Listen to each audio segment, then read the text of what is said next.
रहस्य या छुपा हुआ कुछ भी नहीं है। वस्तुतः हमें उसके ऊपर से पर्दा हटाने के तरीके का ज्ञान नहीं है। ब्रह्मांड के अंदर छिपे रहस्य की खोज कुशल मार्गदर्शक और वास्तविक साधन के न मिलने के कारण ही नहीं कर पाते हैं। इसी कारण हम उसे अपनी समझ से परे मान लेते हैं। सामान्यतः एक ऊंची सी दीवार की दूसरी ओर सुनाई दे रही आवाज से हमारा कोई वास्ता न हो, तब भी हम उस दीवार के पीछे झांक कर उसका कारण जानने के लिए अत्यधिक उत्सुक होते हैं। अगर हमें ज्ञात हो जाए कि इस दीवार के पीछे एक बढ़ई की लकड़ी की आवाज है, तो हम दोबारा कभी भी उस आवाज के प्रति उत्सुक नहीं होंगे। अगर हमें दीवार को गिराने की कला आ जाए और उसको गिराने में सफल हो जाएं, तो दीवार के पार जो भी दृश्य है वो हमारे सामने प्रकट हो जाएगा और हम उसे अपने सामने देख पाएंगे। प्रकृति रहस्यमयी है और मनुष्य का स्वभाव रहस्यों को जानना है।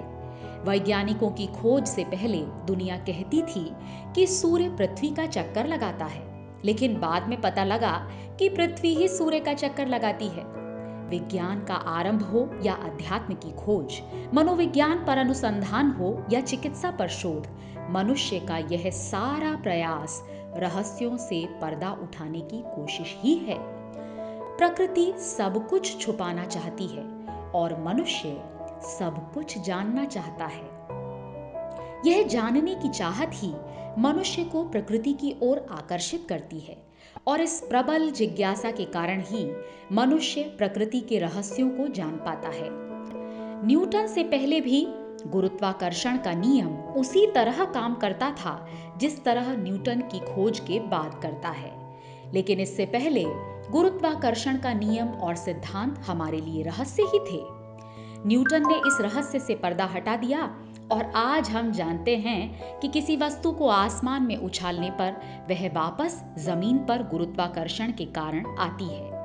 परमात्मा भी छुपा हुआ या रहस्यमय है, क्योंकि हमारे पास सच्चा मार्गदर्शक और उस तक पहुंचने के साधन नहीं हैं। अगर हम इन दोनों को प्राप्त कर लें तो मानव के परम लक्ष्य ईश्वर का रहस्य इसे समझा जा सकता है।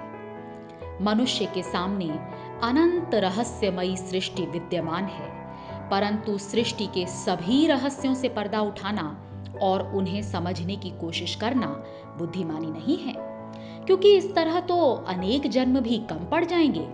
हमारे एक जन्म की आयु इसके लिए बहुत कम है। इसलिए हमारा यहाँ इस विषय पर चिंतन करने का उद्देश्य केवल एक है और वह है अध्यात्म, जिससे कम समय में जो परम आवश्यक है उसे जाना जा सकता है।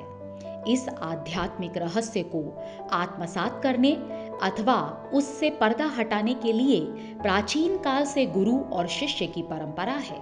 अध्यात्म के तत्व को पूर्ण रूपेण जानने वाले विलक्षण सद्गुरु और वैसे ही विलक्षण शिष्य के मिलने से उस परम रहस्य से पर्दा उठाया जा सकता है।